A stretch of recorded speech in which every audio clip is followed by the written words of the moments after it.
Els llauradors de la província de Castelló anuncien més mobilitzacions en protesta per la situació al camp. La Plataforma per la Dignitat del Llaurador convoca per al proper 21 de gener manifestacions en les localitats citrícoles de Castelló i València. La fruita d'altres països al mercat europeu i, com no, la manca de recolzament institucional, tant des del govern central com autonòmic, estan marcant la campanya citrícola. Hola, què tal? Molt bona vesprada. Amb la notícia de les mobilitzacions, com no, comencem el forcat del cap de setmana. Però repassarem també altres coses que han ocorregut esta segona setmana de gener del 2019. L'Associació Valenciana d'Agricultors, per exemple, ha qualificat de desastrosa i ruïnosa la campanya del passat any. Ho va fer dijous en el tradicional balanç agrari. I el dilluns, el president de la Generalitat, Ximo Puig, va rebre en audiència el nou secretari general de la Unió de Llauradors i Ramaders, Carles Peris. Damunt la taula li va presentar ell i la nova executiva com va ocórrer concretament les coses l'any passat i sobretot es van centrar en la problemàtica del sector. Reclamen solucions a esta ruïnosa campanya citrícola. I també el Ministeri de Transició Ecològica ha autoritzat esta setmana un nou trasbassament per a este mes de gener. Es tracta d'una aportació de 38 hectòmetres cúbics que arribaran fins al sud de la Comunitat Valenciana. Una nova aportació d'aigua que pal·liarà algo la situació de sequera que es viu al sud del territori valencià. I esta final de setmana ha estat marcat també per les gelades. El sector està, com no, pendent de l'arribada d'una massa d'aire fred a la comunitat. Van estar amb els productors d'hortalisses, concretament de la zona del Perelló, i van veure com fan front a aquestes temperatures tan adverses. I també avui parlarem de no turisme, perquè esta setmana s'ha presentat a la ciutat de València la Federació de No Turisme de la Comunitat Valenciana, una nova figura que tractarà de promocionar el vi de la nostra terra. I avui en plató vos parlarem dels jocs de taula relacionats amb agroecologia i també contar-vos que al final del programa farem un repàs als preus de cítrics del Consolat de la Llotja, ja sabeu, de València i, com no, de les reserves hídriques.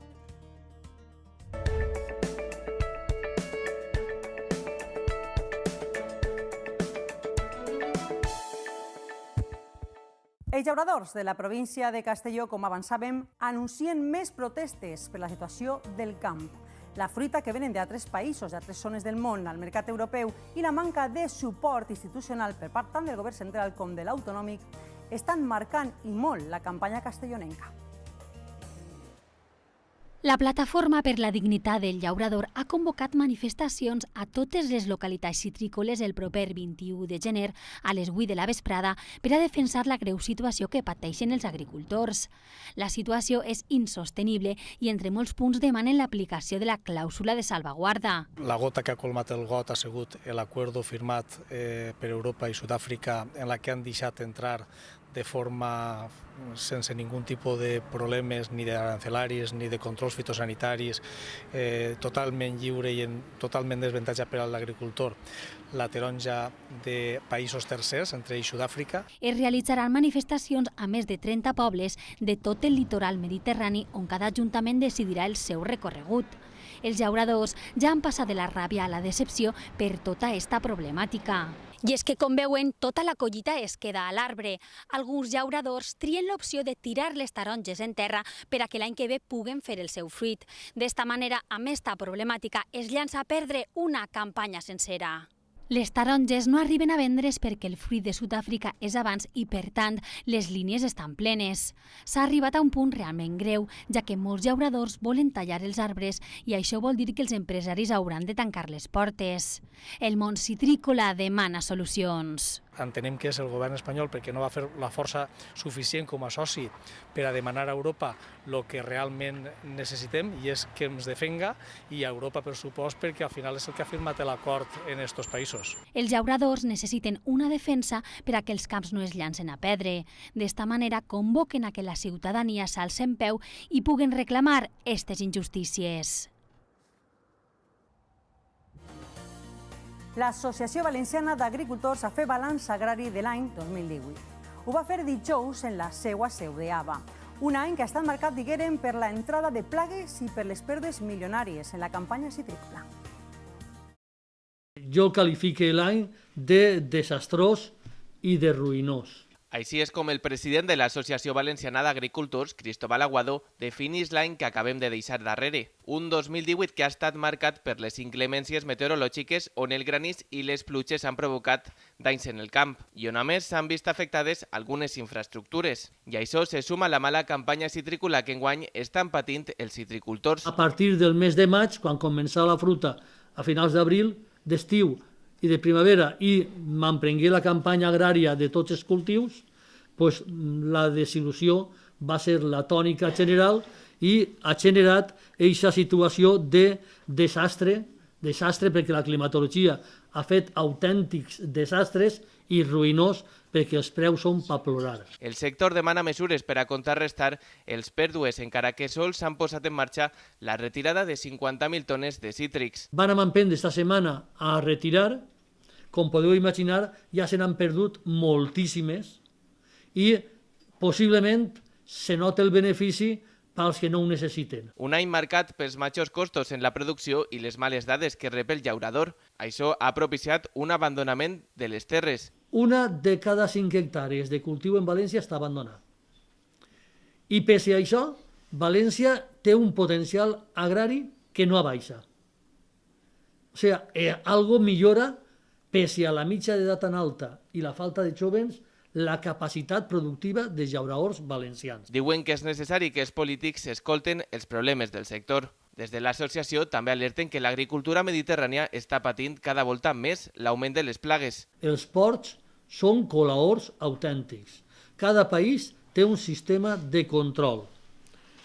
A les portes estan tocant el greening i 50.000 plagues gravíssimes.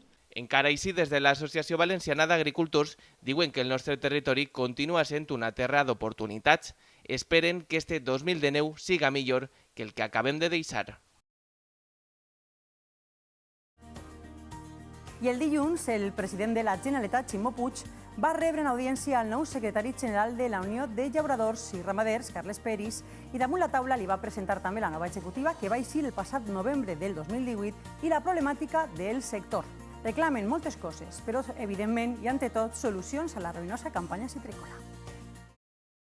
El sector citrícola segueix sense alçar el cap. Les importacions de cítrics de Sud-àfrica i la caiguda de preus els està portant a la ruïna. Una bona mostra d'aquest problema són les xarxes socials, on molts d'ells no dubten en mostrar el seu malestar. Per això volen solucions. Amb este panorama, ahir es va reunir el secretari general de la Unió de Llauradors i Ramaders, Carles Peris, amb el president de la Generalitat Valenciana, Ximo Puig, i la consellera d'Agricultura, Elena Cebrián. Una trobada on el sindicat va demanar més presència a Brussel·les amb la creació d'un lobby. Hem insistit molt, sobretot en el tema de l'oficina, que n'hi ha un pressupost per a aquesta oficina específic per a poder implementar-la en personal i es començarà a treballar des d'allà. Una figura que estaria en contacte amb el sector i que defensa els interessos agraris valencians dels productors. El tema del lobby no ha parlat de pressupost, diu que és pronte, però sí que ha traslladat que vol formar aquesta oficina comunitària i reforçar aquesta oficina comunitària juntament amb el sector. El sector vol l'ajuda del govern, però esta tampoc arriba. Volen que les seues reivindicacions arriben al ministre d'Agricultura, Lluís Planas. Li hem donat un missatge clar al president de que té que ser un clar interlocutor en defensa del sector valencià i dir-li al ministre que totes aquestes propostes que tenim damunt de la taula i que pense que s'han absorbit dins de l'agenda política valenciana, que entren ja en la cartera ministerial. Amb este panorama, des de la Plataforma per la Dignitat del Llaurador continuen amb les protestes. Això va dir el seu portaveu, César Estanyol, en el forcat del cap de setmana. Vam comprometre davant d'una assemblea que vam realitzar membres de la plataforma que siga antes del dia 18 i antes del dia 18 serà este moviment on les 30 poblacions començarem i veurem a veure al final quantes poblacions eixim al carrer. El pròxim 21 de gener de nou eixiran als carrers per demanar solucions, una protesta a la que esperen sumar més municipis de la Comunitat Valenciana i del sud de Catalunya. I continua aquest conflicte, el citrícola, perquè tot i que algunes fonts asseguren que les primeres operacions de taronja d'esta segona part de campanya sí que arranquen un poc millor que abans del Nadal, ja tenim altra denúncia de presència de cítrics sud-africans. Ho ha fet justament la Unió i la cadena denunciada és DIA. Asseguren que els productors d'estos lineals de los supermercats DIA estan comprant Valencia Late sud-africana i que encara, que no és il·legal, evidentment, per experiència sabem que pot tindre conseqüències. Bon dia, avui 8 de gener. Acaba d'eixir d'un gran supermercat, d'un lineal, on he topetat esta fruta de Sud-àfrica. Així tinc el tiquet de compra, per tant, per a que vos feu la idea fins quin moment de la campanya poden haver cítrics sud-africans en els lineals europeus i en aquest cas en un lineal espanyol, que encara és més greu. Una fruta que segurament ha sigut produïda en uns estàndards de qualitat molt inferiors als nostres, sobretot produït en matèries actives que així estan prohibides i allí no, i també en jornals laborals molt inferiors als nostres. Per tant, aquesta és la denúncia que vull fer jo avui, dia 8, i que al final és evident que l'impacte de la citricultura sud-africana sobre la nostra és molt gran. Este producte està venent-se a 0,69 en el lineal.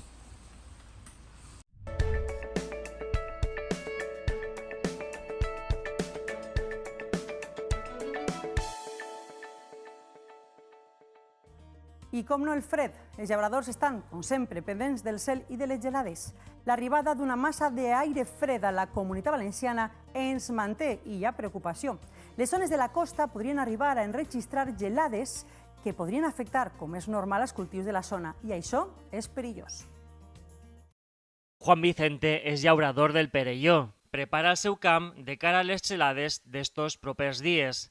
Fa una setmana que ha començat a plantar les hortalisses d'estiu.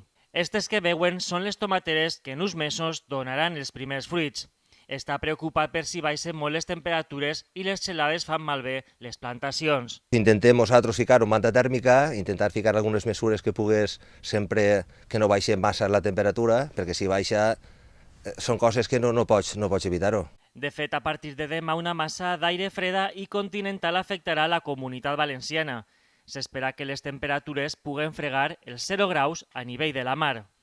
Esta llengua d'aire fred que veuen comença a acostar-se al nostre territori. En color blanc, les zones que estaran baix 0. Pràcticament tota la Comunitat Valenciana tindrà temperatures negatives. Els primers cultius que s'acaben de plantar podrien fer-se malbé. Per això és fonamental seguir una sèrie de consells. Els primers trasplants que estem fent en el camp, el que estem ficant-li és una doble càmera per a fer un contrast de les temperatures i protegir un poc més a les plantes de la inversió tèrmica. Bona part de les zones costaneres de la Comunitat Valenciana es dediquen a la producció d'hortalissa. Si la gelada és molt forta, es podria perdre la collita d'enguany. Si fa molt de fred, els primers ramells, per exemple, la pot marejar a muntó. Caldrà estar a l'aguait per veure com es desenvolupa esta primera entrada d'aire fred del 2019. I parlem d'enoturisme, una activitat molt interessant perquè, segons, no sé si ho sabíeu, l'últim informe de la demanda turística Rutes del Vi d'Espanya, la despesa en destinació d'un enoturista supera la mitjana, atenció a la xifra, de 160 euros per dia, front la mitja del turista nacional genèric, que gasta uns 45 euros diaris, o del turista internacional, que es situa en 137 euros dia.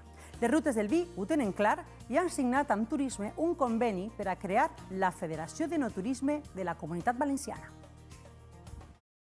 50.000 euros, eixa és la quantia que Turisme Valencià destinarà a la Federació d'Enoturisme de la Comunitat Valenciana per a promocionar, sensibilitzar i unir territoris al voltant d'esta activitat. Avui mateix s'ha presentat al CDT de València la federació en la que estan implicades les rutes de Vi d'Alacant, Castelló, Utiel, Requena, Terres dels Alforins i la ruta que està en procés de creació des de la denominació d'origen valenciana.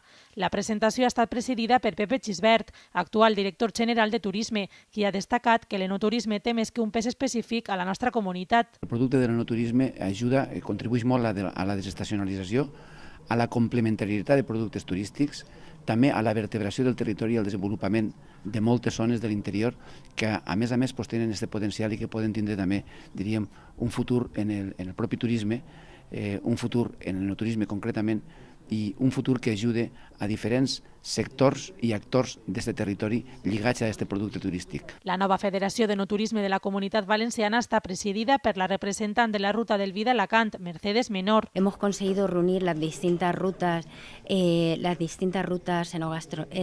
no turismo de la Comunidad Valenciana, algo que nunca se había hecho. Esta entitat té la seua seu al celler del segle XIII que gestiona Proava i que està ubicat al barri del Carme de València. I també, com no, avui hi ha trasvassaments. El Ministeri de Transició Ecològica autoritza un nou trasvassament per a este mes de gener. Es tracta d'una aportació de 38 hectòmetres cúbics que arribaran fins al sud de la Comunitat Valenciana. Els llauradors del sud de la Comunitat Valenciana estan d'enhorabona. La Comissió Central d'Explotació de l'Aqüeducte Tajo Segura autoritza un nou trasvasament per a este mes de gener de 38 hectòmetres cúbics. Una decisió que arriba després que els embassaments d'Entre Penyes i Buendia es troben en el nivell 2. D'esta forma, els llauradors d'Alacant i Múrcia disposaran de més aigua per regar este mes de gener. Esta decisió de trasvasar aigua al Segura continua sense agradar al govern de Castella-La Manxa. El seu president, Emiliano García Paje, diu que és necessari ficar fi al trasvasament. Ya es hora de ir cambiando la política del agua en España. Y tengo la esperanza de que con el tiempo, no va a ser de un día para otro, haya mucho más agua que venga desalada del mar para el Levante de la que nos quitan en las cuencas de Castilla-La Mancha, necesitándola como la necesitamos aquí. Segons el Ministeri de Transició Ecològica, l'aigua començarà a arribar segons avancen les obres de reparació de les infraestructures que van quedar danyades per les pluges el passat mes de novembre.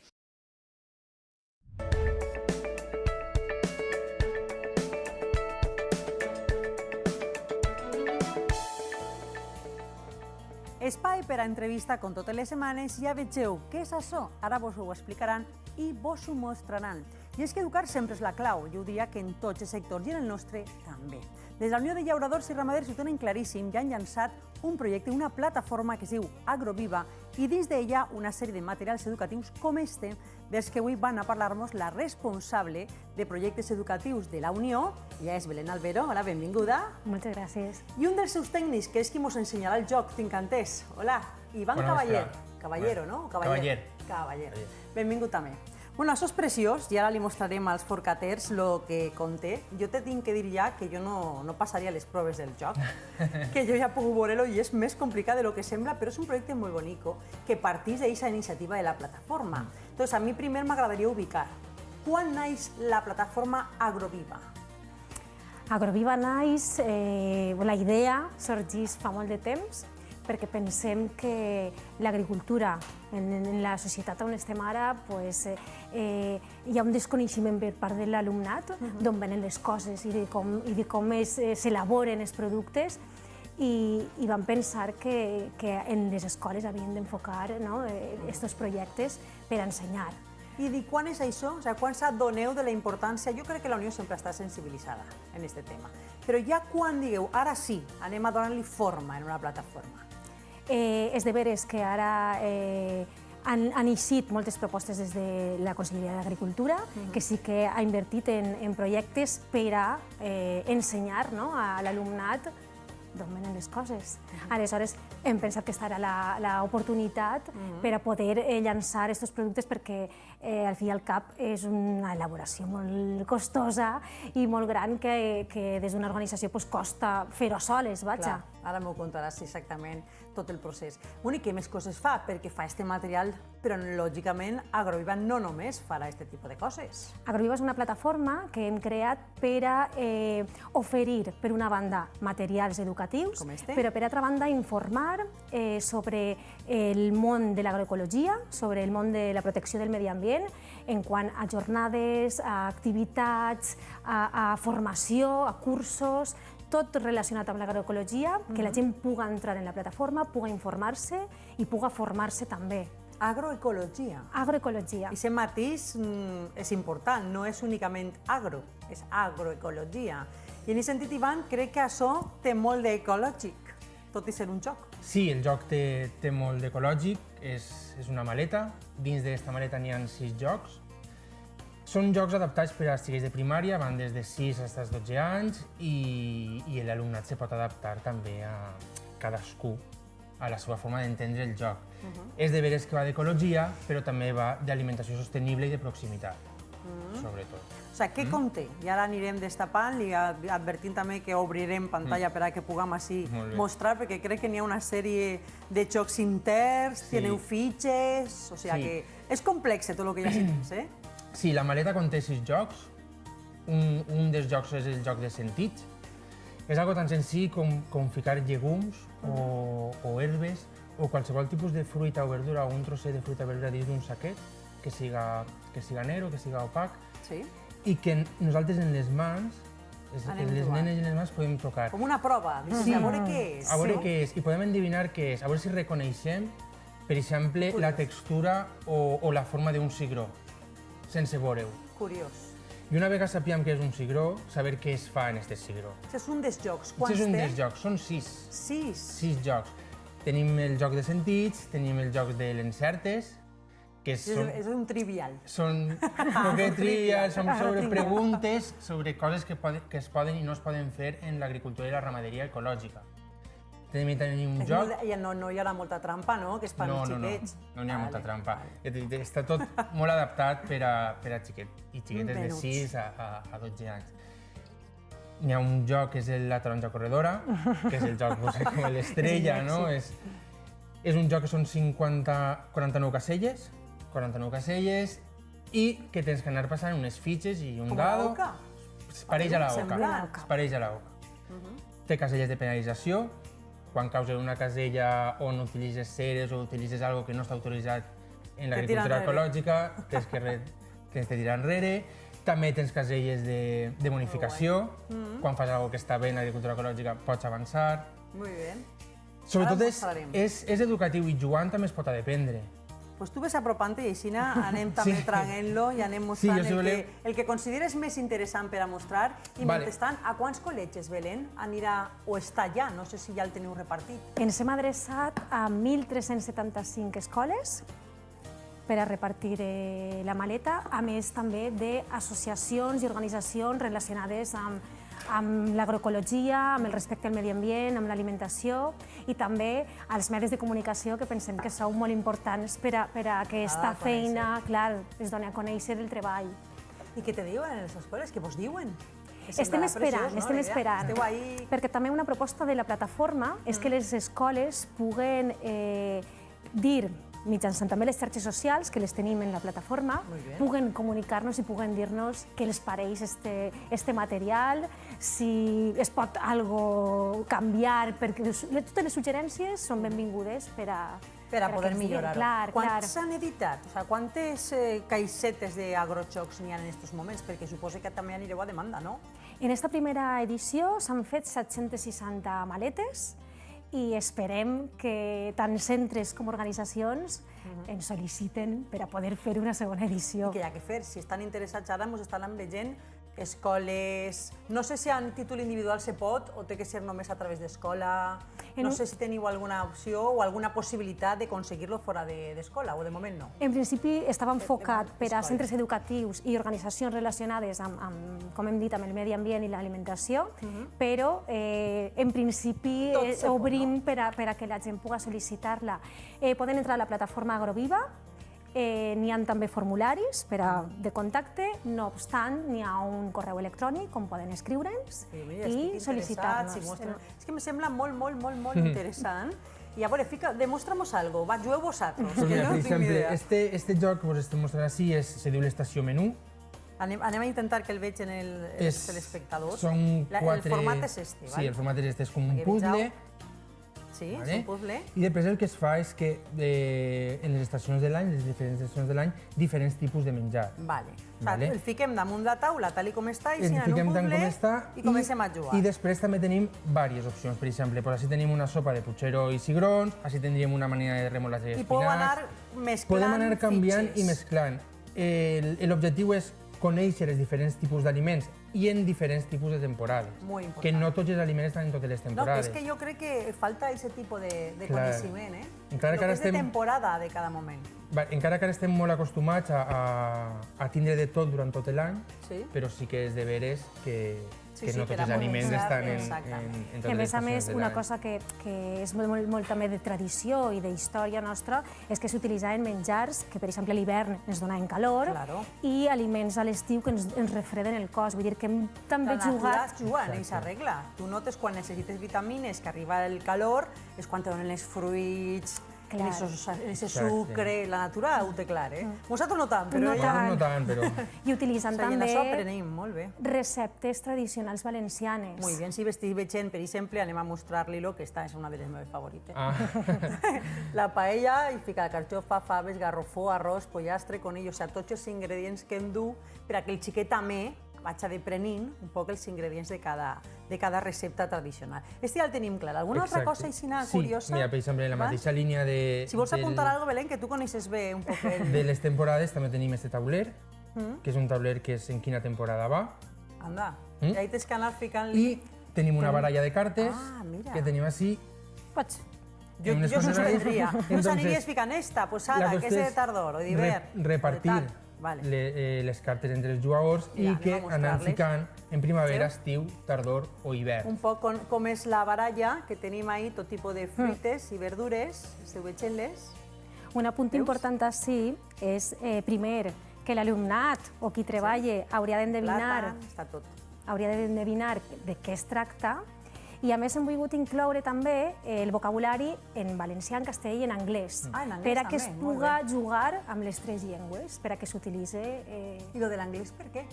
És per algun motiu o perquè penseu que també és interessant que vaig a col·legis on se practica el tema de l'idioma, de l'anglès, o senzillament per una qüestió de protocols, perquè sol fer en tres idiomes? No, pensem que és important ara i perquè en totes les escoles l'anglès, ja no en algunes, sinó en totes, és important l'aprenentatge de les llengües. Doncs me passeu a mi això de l'anglès, a veure si l'aprenc a dir les coses en anglès. Ja és una assignatura important, quan antes la introduïm, millor també. Millor, n'adapteu també. Mira que curiós. Jo, si li donem la volta al tauler, tenim un altre joc, que és el bat.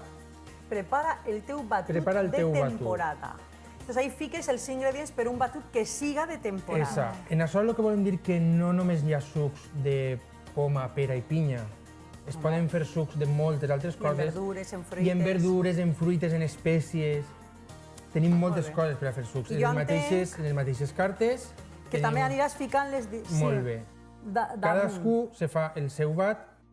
Muy bien. Hi ha cartes marcades amb un simbolet. I aquestes són les cartes per al batut i l'altre per a l'altre joc de temporada. Clar, en aquest cas el que estem ensenyant, per exemple, és la menta.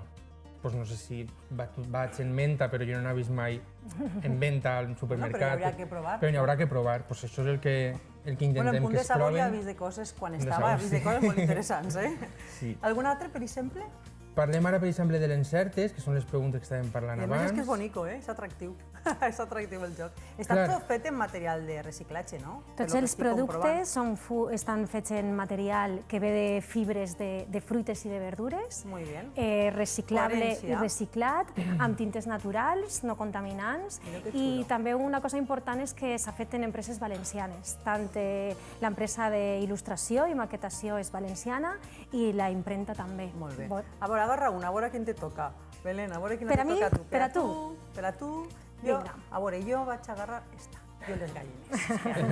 Jo és que no falle. Les gallines ponedores poden criar-se en gàbies. Ja tinc que dir si és cert o no. En l'agricultura ecològica se podrien criar en gàbies. Pues no. No? Evidentment no. Hay que ser happy gallina. No es podrien criar en una gàbia. Lògicament. Dins de... Així tenim les cartes per a poder jugar i en el llibret, que també va dins de la maleta, que és un llibre d'instruccions i una informació teòrica, és on van el resultat o la solució de tots els jocs.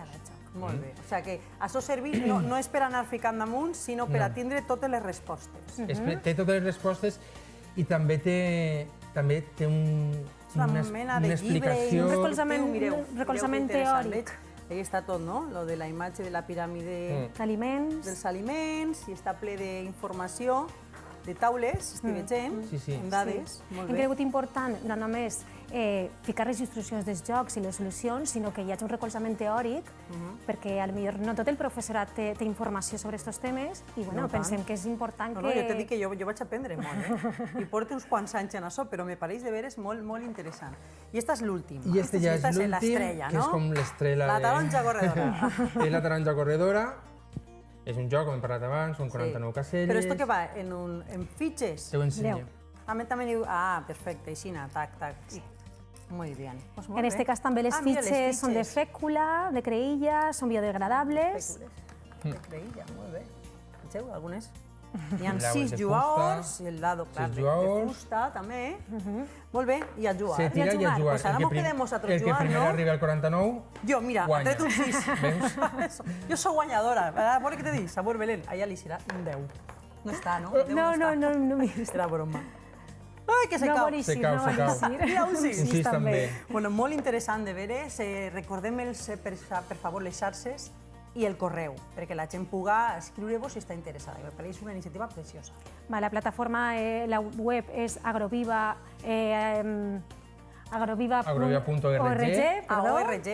Ni com, ni és, ni res. ORG. I el correu en el que ens poden escriure és programes@launió.org. Ens poden seguir des de les xarxes, tant a Twitter com a Facebook com a Instagram, amb Agroviva. Pues bé, ja vegeu quina iniciativa més bonica, jo diria que és la més cridanera en aquests moments d'esta nova plataforma que impulsa la Unió, però no serà ni molt menys l'última. Vos contaré. Ara de moment ens quedem jugant, no? Un ratet. Adéu. Moltes gràcies. A veure, anem a veure. Jo me quede el color roig.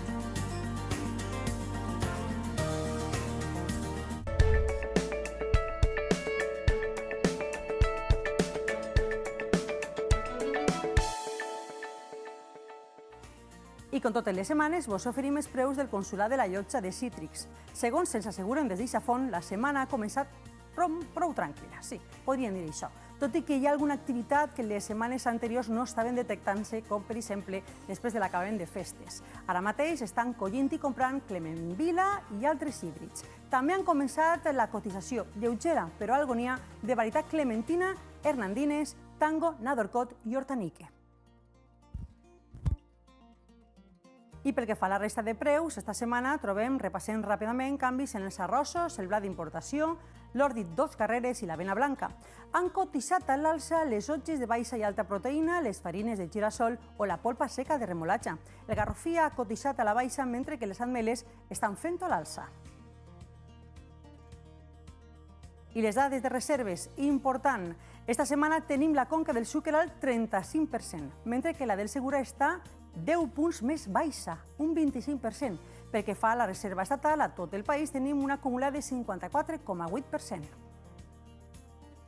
I fins així l'edició del Forcà d'este cap de setmana. Com sempre, tornem dilluns a les notícies del sector. I recordeu, cal consumir productes valencians perquè nosaltres el millor ho tenim a casa. Adeu.